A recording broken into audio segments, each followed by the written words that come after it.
활기찬 하루를 원하십니까? 따끈따끈한 정보를 원하십니까? 유쾌한 정보 충족 프로그램 라디오 매거진 오늘입니다. KBS 모코라디오 청취하고 계십니다. 5시 23분 지나고 있습니다. 우리 지역의 숲 이야기입니다. 오늘도 황호림 숲 연구가를 연결해 보겠습니다. 안녕하십니까? 네, 안녕하세요. 네. 오늘은 그 종자를 가지고 이제 기름을 짜는 나무에 대해서 말씀을 해주신다고 하는데 그런 나무들 어떤 나무들이 있을까요? 네, 이 기름 하면은 우리가 동물성 기름과 식물성 기름으로 나눌 수가 있고, 네. 식물성 기름 하면 흔히 참기름이나 들기름을 연상하는데, 우리 선조들은 예로부터 숲속에서 많은 나무 열매를 가지고 기름을 추출해서 식용, 약용, 미용 그리고 등불을 밝히는 데 사용해 왔습니다. 네. 동백나무나 생강나무, 또 쉬나무, 쪽동백나무, 산초나무, 생달나무, 그 멀구슬나무 같은 나무가 그런 대표적인 나무인데, 네. 오늘은 이제 유지수종, 즉 기름을 짜는 나무에 대해서 알아보도록 하겠습니다. 생각보다 기름을 짜는 나무들이 참 많은데요. 자, 네. 좀 더 구체적으로 알아보자. 동백기름 같은 경우는 네. 우리가 이쪽에서도 많이 이제 짜가지고요. 네. 머릿기름으로 쓰고 이제 이렇게 했는데. 그렇습니다. 그런데 지금 말씀하신 거 보니까 저도 지금 생소한 게 네. 생강나무 같은 경우는 우리가 꽃 피면은 생강 노란 꽃 피어가지고 생강 맛이 나고 그러잖아요. 꽃 따먹고 예. 그러면은. 네. 근데 어떤 것을 가지고 이제 이렇게 기름을 짠다는 건지 궁금한데, 먼저 그 어떤 나무들부터 좀 소개를 네, 해주시겠습니까? 우선 이제 예. 동양의 올리브 나무라 할 수 있는 동백나무부터 말씀을 드리겠습니다. 네. 동백나무에서 나오는 동백기름은 어두운 밤에 등불을 밝히고 또 여인들의 머리를 단정하게 하는 머릿기름으로 유명한데, 네. 단종 2년에는 동백기름은 지금부터 진상하지 말도록 하여라 라고 하였고, 또 중정 4년에는 창고에 납입하는 지방의 짙은 황색의 유동기름과 동백기름은 모두 줄이도록 하라라는 기록이 그 조선왕조실록에 남아있는 만큼 동백기름은 네. 왕실에서조차도 아껴 쓰는 고급 머릿기름이었습니다. 예. 최근에는 웰빙을 추구하는 사람들의 생활 패턴에 맞춰가지고 동백기름이 하나의 이제 산업으로 부상하고 있거든요. 예, 예. 그 쓰임새도 화장품이나 식용유, 비누 등 다각화되고 있습니다. 그래서 해남이나 장흥, 완도 같은 그 대규모의 동백나무 자원을 가진 지방에서도 동백나무의 관광 자원화와 경제적인 활용에 보다 더 많은 관심을 가질 필요가 있겠다라고 생각합니다. 예. 그리고 동백나무가 자라지 않은 지방에서는 동백기름을 대용하는 나무도 있었다는데 어떤 나무들이 있을까요? 네, 아주 좋은 질문이신데요. 네.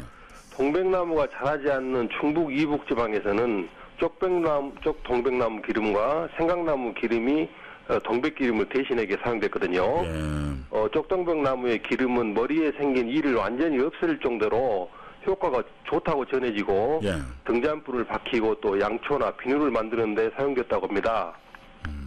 쪽동백나무란 이름은 작다는 의미로 쓰인 쪽방이나 쪽문 있지 않습니까? 예, 예. 거기에 사용하는 쪽자와 동백나무가 합성 형태로 만들어져 있는데 기름을 짜는 작은 동백나무라는 그런 의미입니다. 네. 그리고 김유정의 단편소설 동백꽃으로 유명한 생강나무는 예. 기름을 기름을 짜서 사용한다 해서 강원도에서는 산동백이나 개동백으로 불리거든요. 예.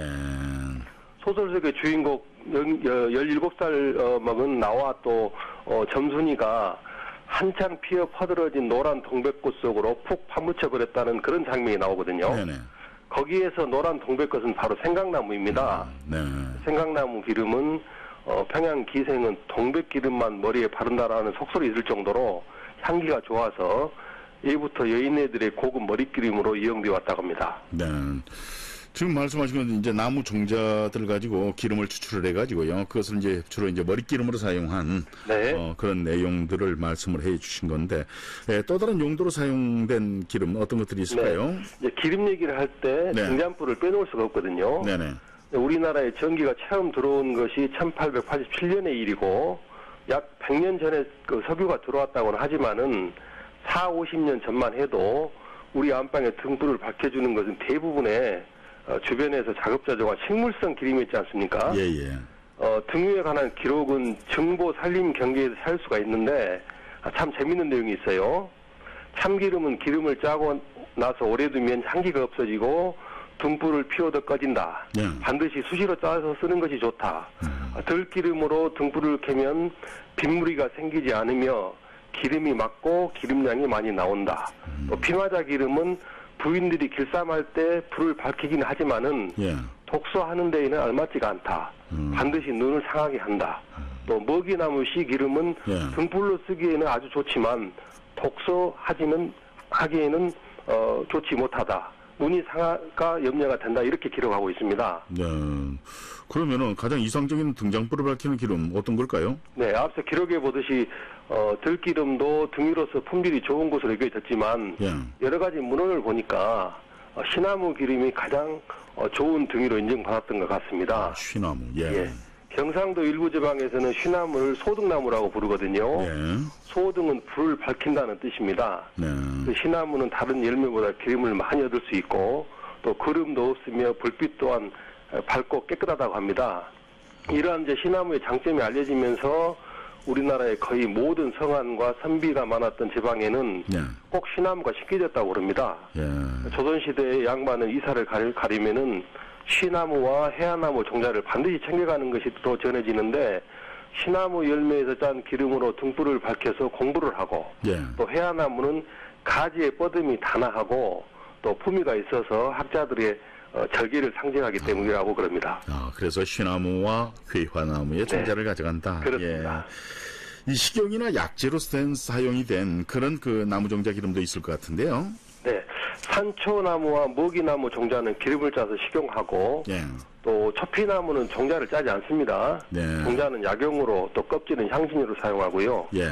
완도 등 주로 바닷가에 자라는 생달나무 열매는 향료나 비누, 제과용 기름 원료로 사용되고 또 우리 고장에서 흔히 볼 수 있는 멀구슬나무 있지 않습니까? 네. 멀꽃이나무. 예, 멀구슬나무는 예. 가을에 노란 열매를 따서 완전히 말린 후에 기름을 내서 등유나 비누, 화장품, 항생제, 살충제, 항균제 등으로 이용할 수도 있습니다. 예.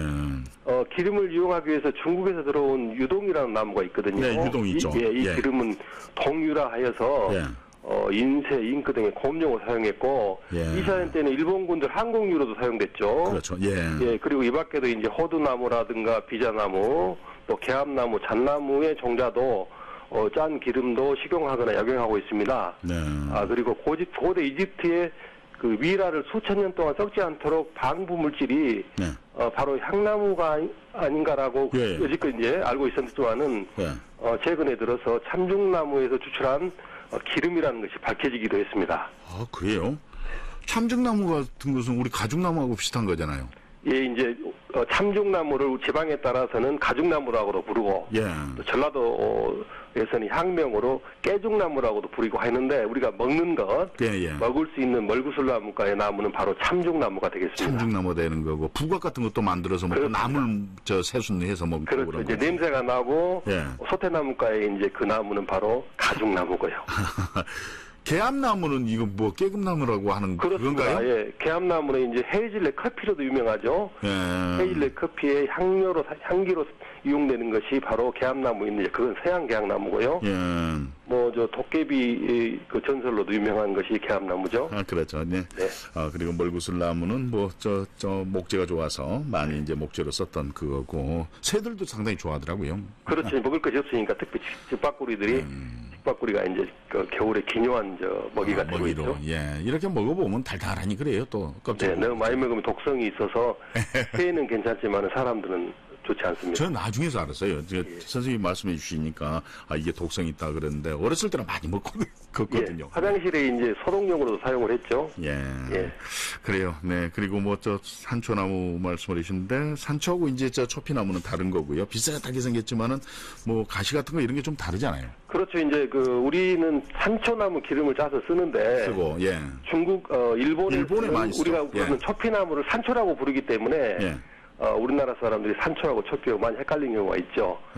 가장 간단하게 이제 구분하는 방법은 네. 초피나무는 가시가 마주나고 네, 네. 산초나무는 가시가 어긋나는 것이 특징이 있죠. 네, 그게 이제 구분하기가 좀 어렵더라고요. 네. 네. 네, 고맙습니다. 감사합니다. 황어림 숲연구가와 함께 했습니다.